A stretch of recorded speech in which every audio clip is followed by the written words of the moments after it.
A paz do Senhor a todos. Estamos de volta com a parte B desta lição, o avivamento do Espírito Santo, o avivamento do Espírito de Deus no Antigo Testamento, na época de Ageu, profeta Ageu, Neemias, copeiro do rei, Esdras, sacerdote,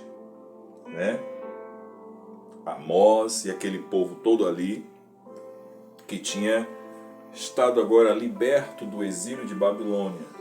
Os que estavam em Babilônia a serviço do rei, que era agora Ciro, o rei Medos Persa, que numa província que comandava 124 províncias de Babilônia, passando pela Etiópia, que ia até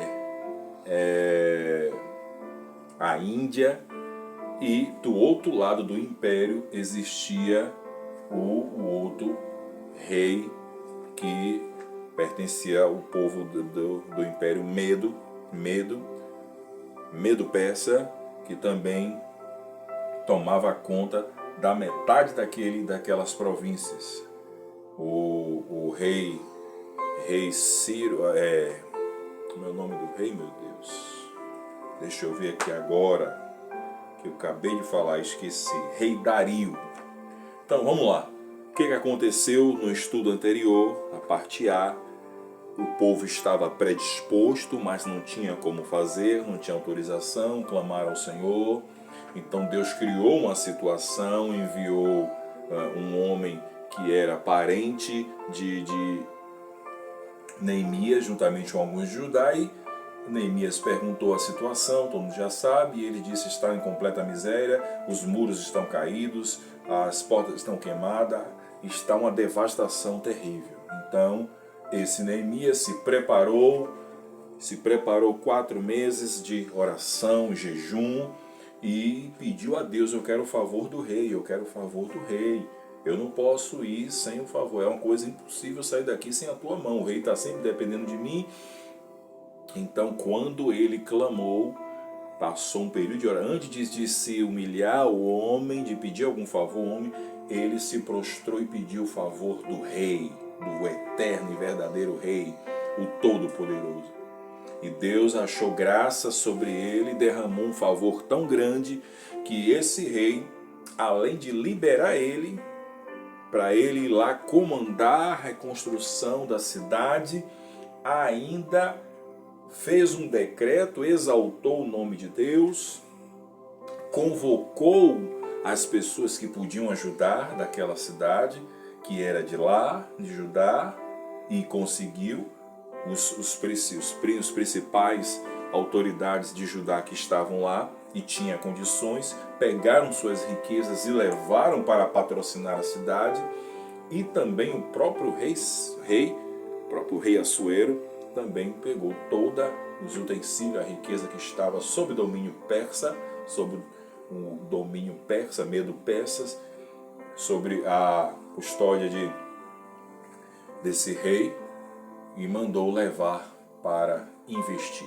E ainda deu ordens para lá também poder patrocinar as nações, os povos vizinhos, de reinos vizinhos, que é chamado da além do Eufrates, que ficava entre a região de Samaria, ficava entre o meio ali, e as regiões ali ao redor, para patrocinar a obra. Então, o povo se agradou do Senhor, Deus concedeu os desejos do coração, entregou os caminhos ao Senhor, confiou nele, e Deus o fez coisas grandiosas, como está em Salmo 37. Certo? Só que quando você está próximo de um avivamento, de algo grandioso que Deus está para fazer na sua vida, como estava na vida daquele povo, a coisa começa a se complicar. Começa a vir as oposições. começa a vir as perseguições, a inveja de gente que não quer que você prospere, que não quer que você busque ao Senhor, que não quer que você vá para o céu, que você vá para a glória, que você vá para a frente. E quanto mais você estiver perto do seu milagre, do avivamento, de Deus se manifestar em sua vida, o mal que é espiritual, que vê o milagre chegando na sua vida, como na época de Daniel, que intercedeu, teve que jejuar 21 dias, porque Deus já tinha enviado a resposta. Mas antes das vitórias chegar até nós, lá em cima existe uma região onde essas forças malignas habitam. Não habita aqui com a gente não, habita nas regiões, ou seja, nas fronteiras celestiais, entre os céus e a terra, para impedir que quem está aqui não consiga ter acesso aos céus e as coisas do céu cheguem até nós. Então, quando eles estavam próximo de concretizar esta obra, de começar a realizar, é claro que o inimigo tinha que se manifestar. E isso também acontece em nossas vidas. Bora ver, minha gente? Esdras capítulo 4. Vamos ver? Capítulo 4 e versículo 6. No princípio do reinado de Assuero, escreveram uma acusação contra os habitantes de Judá e de Jerusalém.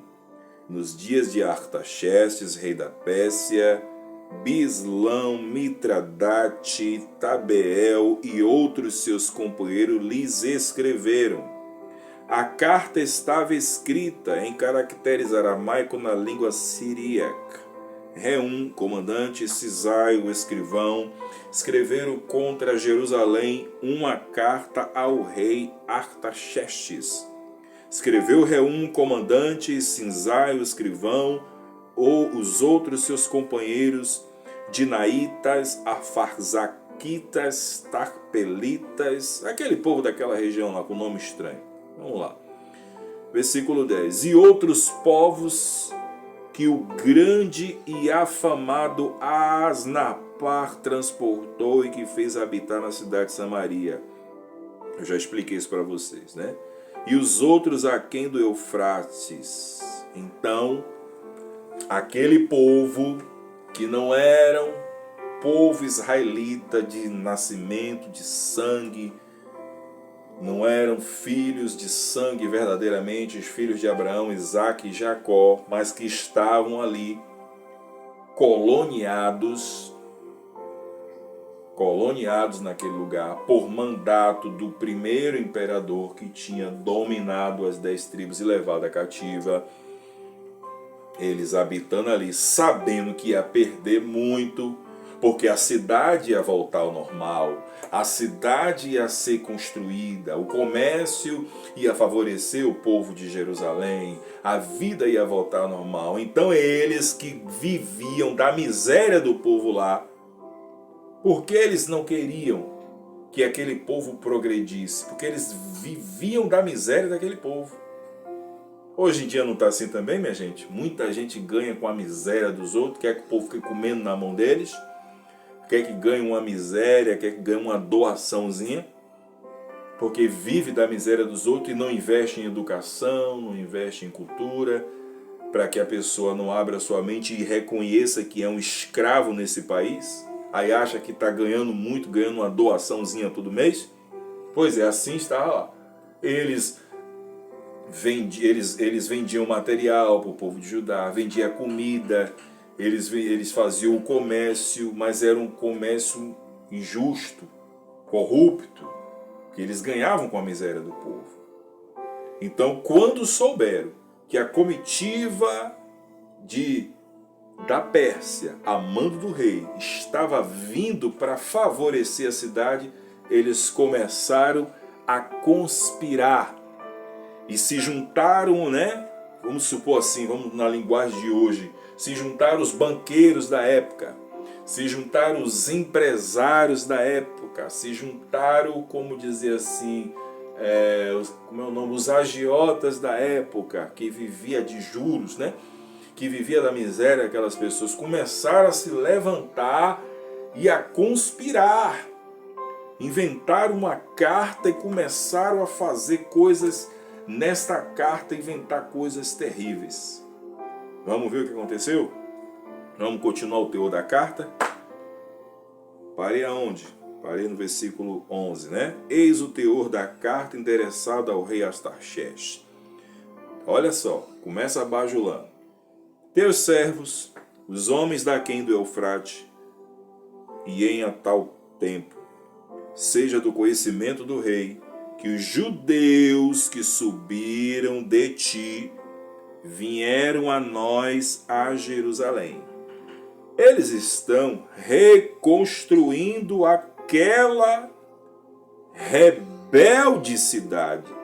Olha só como a acusação, a calúnia.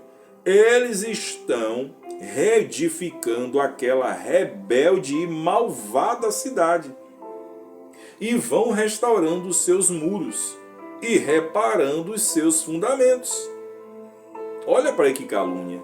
Olha, eles estão aqui, é um povo rebelde, povo malvado. E não é assim, minha gente, que o mal deseja fazer com tua vida. Eles te veem porque você é um rebelde para o mundo. Nós somos chamados de quê? De protestante, não somos? Por quê? Porque nós protestamos contra a idolatria, a safadeza, as coisas erradas nesse mundo, não é isso? Então o mundo nos odeia. Jesus Cristo disse isso. Se o mundo te odiar, não se preocupe não. Por quê? Porque você é a luz desse mundo, é o sal da terra. Então o mundo que está jogado no pecado, nas coisas da carne, vem você e protesta, você passa a ser odiado por causa disso. Porque não há comunhão entre luz e treva. Isso não quer dizer que você não deve tratar bem as pessoas, viu? Então eles fizeram essa carta e fizeram esta calúnia. E disseram isso. Vou repetir. Eles estão reedificando aquela rebelde e malvada cidade e vão restaurando os seus muros e reparando os seus fundamentos. Saiba ainda o rei que se aquela cidade se reedificar, olha a calúnia, olha o comichão na cabeça, olha o baratino, que aqui na minha cidade diz baratino, jogando o rei contra o povo. Olha só, saiba o rei, verso 13, que se aquela cidade se reedificar, ou seja, se esse povo reconstruir essa cidade, se levantar, os muros se restaurarem, eles não pagarão os direitos, não pagarão os impostos e não pagarão os pedágios, e assim causarão prejuízo ao rei. Olha aí, jogou o povo contra o rei, inventou essa calúnia, dizendo que se aquele povo se reerguer, vocês vão ficar no prejuízo. Mas na verdade não era. O rei foi favorecido por Deus e ainda dominava mais de 100 províncias. Mas eles que iam perder, porque o povo ia deixar de estar na miséria, o povo ia deixar de estar caído, o povo ia deixar de estar vulnerável, é claro que jogou o povo contra o rei, dizendo, e é sempre assim, quando alguém quer te prejudicar, levanta alguém e fala coisas favoráveis a alguém contra você. Aí aquele alguém se enche, aí vai lá, tá cheio e desconta em você por causa de uma intriga, uma calúnia. Não é assim? E esse povo que habitava ali no meio, ali na base de Samaria, que era bem colado, bem próximo a Judá, fez essa carta terrível. Saindo um pouco da história e vindo para a realidade, vindo para a parte temática e prática. Não é assim que acontece com a gente? Lembre, quando você estiver perto de um grande milagre, de uma grande transformação, um grande avivamento, é claro, a evidência que está próxima é o que tudo vai se levantar contra você para te prejudicar. Por isso, não desista, não desfaleça, não olhe para trás. Lembre que se isso está acontecendo é porque você incomodou o diabo, incomodou o adversário, incomodou o inimigo. E é porque sua vitória, ela está chegando. Continuação, vou adiantar os versículos por causa do horário, né, minha gente? Vamos lá. Verso 14. Agora, pois, como somos assalariados do rei, olha aí, mercenários, assalariados do rei, e não nos convém ver a desonra dele, por isso mandamos lhe dar este aviso, a fim de que se busque no livro das crônicas de seus pais, e nele achará o rei, saberá que aquela cidade foi rebelde e danosa aos reis e às províncias que nela têm havido rebeliões, desde os tempos antigos, pelo que foi a cidade destruída. Ou seja, os fofoqueiros ali estavam usando o antigo defeito, o pecado, o passado de Judá para o acusar agora diante do rei. De fato, aquele povo agiu com rebeldia, mas aquele povo estava, foi vaticinado pelo próprio Deus. Aquele povo recebeu um tratamento de choque, sofreu por 70 anos exilado, e Deus tratou com eles. Agora a coisa era entre o povo e Deus, mas ele estava ali enfiando o dedo na ferida, arrancando o cascão da ferida que já estava sarado, saindo do histórico e entrando para a prática. Não é assim que acontece? Quem é você? Você era um ex isso, você era um ex aquilo, você era ex aquilo outro. Está agora tentando me dar lição de moral. Não é assim que tento fazer com você? Mas lembre que está escrito em Romanos 8. Quem tentará acusação contra os escolhidos de Deus? Se Deus é por nós, quem será contra nós? Se é Deus quem me justifica, quem me condenará? Pois estou certo de que não há nenhuma acusação contra aqueles que estão em Cristo Jesus, nosso Senhor e Salvador. Aleluia! Mas sempre vai ter um e outro que vai estar lembrando o seu passado para te barrar, para te frear. Mas olhe para Jesus e vá para frente. Vamos voltar agora à história? Vamos botar para cá? Beleza, vamos lá. Parei aonde, minha gente? Pois é. Agora, pois, vamos para o versículo... Vamos para pular, por causa do horário, Vamos para o 21. Vamos sair do 15 para o versículo 21. Agora, pois, dai ordem a fim de que aqueles homens parem o trabalho e não edifiquem aquela cidade, a não ser com a autorização minha. Meu Pai do céu, tá vendo? Guardai-vos, não sejais remissos nessas coisas, porque há de crescer o dano em prejuízo dos reis. Olha como eles são sagazes, Como eles são sagazes. Vamos pular para outro versículo para poder adiantar a história. Verso 24. Cessou, pois, a obra da casa de Deus, o qual estava em Jerusalém. E isso até o 2º ano do reinado de Dario, rei da Pérsia. Eles conseguiram parar a obra com a calúnia, minha gente. Como o rei Dario estava lá em outra província, vamos dizer que ele estava lá no sul, enquanto o rei Assuero, Artaxerxes, estava lá no norte, ele conseguiu usar outra autoridade máxima para poder influenciar. Não é assim que acontece com o nosso país hoje? De repente um acusado foi acusado e os juízes vamos supor, de lá do sul conseguiu processar, fazer algo contra aquele acusado, aí eles usam o Supremo Tribunal, vai até outra instância e consegue ter influência até resolver isso.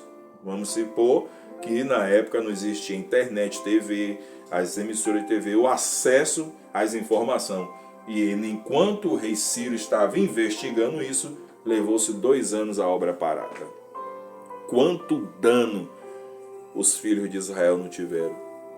Mas vocês acham que eles pararam? Não. Eles perseveraram em oração. Foi aí, você pode ver no capítulo 5, que Deus levantou os profetas para poder interceder, né? Aqui diz, capítulo 5, depois você lê em casa. Ora, os profetas Ageu, profeta Zacarias, filho de Ido, profetizaram aos judeus que estavam em Jerusalém e em Judá, em nome de Deus, cujo Espírito estava com eles. É aí que você vai ver lá no livro de Zacarias, livro de Ageu, né, que fala, se levante, Zorobabel, faça isso, aquilo, outro. Os profetas usados por Deus foram lá, inspiraram eles. Vamos ver agora no capítulo 8, versos 21, o que eles fizeram. Vamos ver? Vou lhe dar 1 minuto.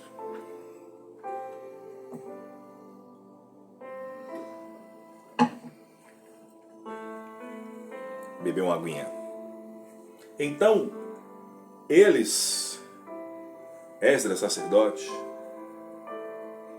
Zorobabel, Jesua, esses homens de Deus convocou todo o povo com Esdras. Vamos ver no versículo 21. Então apregoei ali um jejum junto ao rio Ahava, para nos humilharmos perante o nosso Deus, para lhes pedirmos jornada feliz para nós, para nossos filhos e para tudo o que era nosso, porque tive vergonha de pedir ao rei exército e cavaleiros para nos defenderem do inimigo no caminho, porquanto já lhe havia dito, a boa mão do nosso Deus é sobre todos os que o buscam para o bem deles, mas a sua força e a sua ira é contra todos os que o abandonaram. Nós, pois, jejuamos e pedimos isso ao nosso Deus, e ele nos atendeu. Aleluia!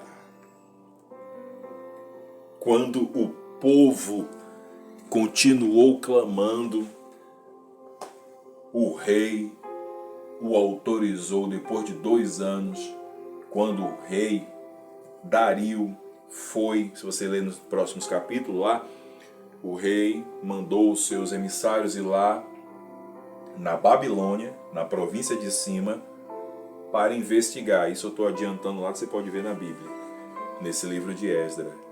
Então, quando eles chegaram no Reino Norte, vamos dizer assim, onde estava lá Assuero, investigou, não, peraí, está aqui nos registros que o rei Ciro permitiu fazer tudo isso, expôs, agora vá lá, mande essa carta. Foi aí que o rei Dario mandou a carta, ainda ordenou que aqueles que estavam perseguindo tinha que também dar para o povo de Israel toda a permissão, abrisse as fronteiras que davam para os povos de Tiro, de Tarsis, que eram aquelas regiões das ilhas ali ao redor do Oriente, para favorecer madeira e tudo, para o teu comércio, a transição do comércio livre, sem pagar nada.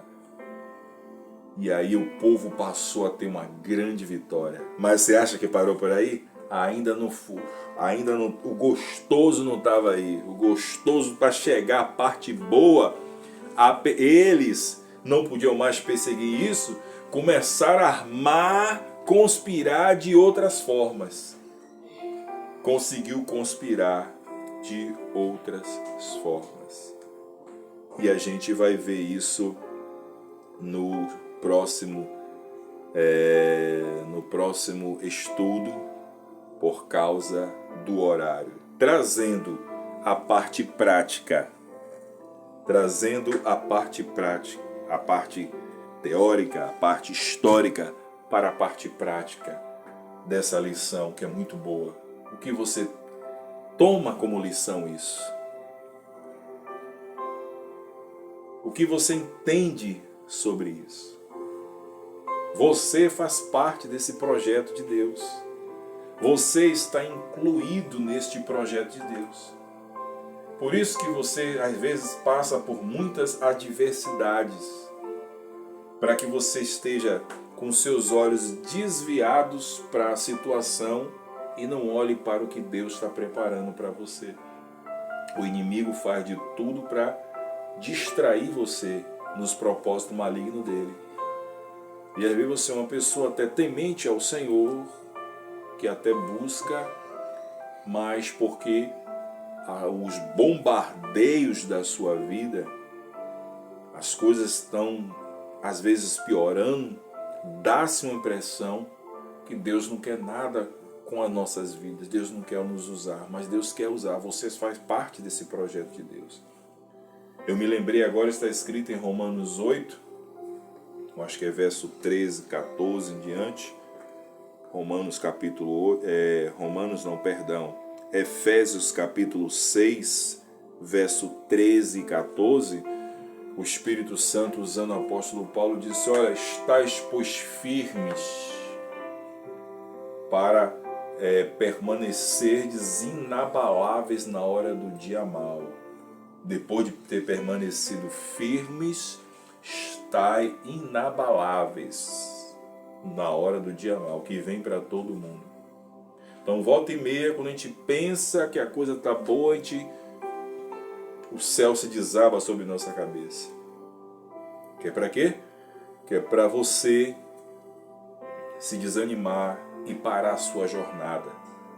Por isso que está escrito nesse mesmo capítulo que eu acabei de falar para você, de Efésios 6. Revesti-vos de toda a armadura de Deus para poderes ficar firme contra a cilada do diabo. Porque a nossa luta não é contra carne e sangue, sim contra principados, potestades, dominadores, forças espirituais da maldade em regiões celestiais. Ou seja, espíritos que atuam em todas as esferas do mundo. Na política, no casamento, na família, no mundo, na moda, em tudo, para poder parar, desviar você. Então, minha amada e meu amado, tome essa lição dessas atitudes de Neemias e do povo de Judá, porque ainda tinha uma grande obra para se fazer. E eles se revestiram da armadura para ir.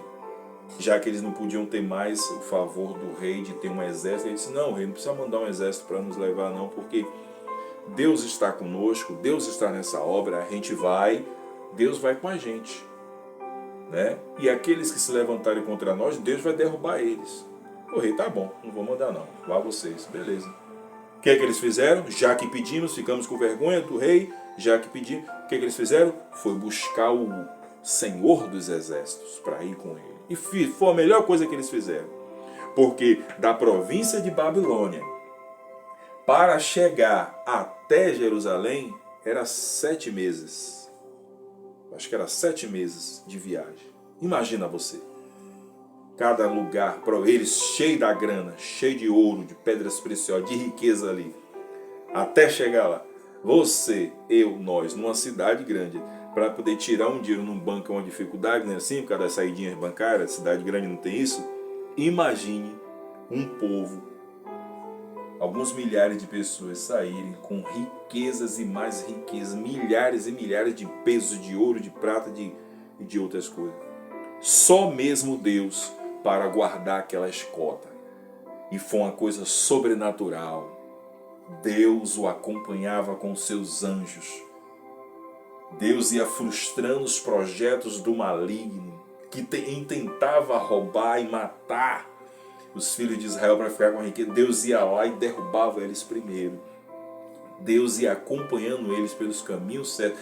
Eles, os pais deles, 76 anos antes, voltaram para lá assim, presos, tomando porrada, envergonhado. O choro durou uma noite inteira, mas eles voltaram com a alegria pela manhã que o Senhor permitiu. E assim será também na sua vida. Deus abençoe a todos e até o próximo estudo.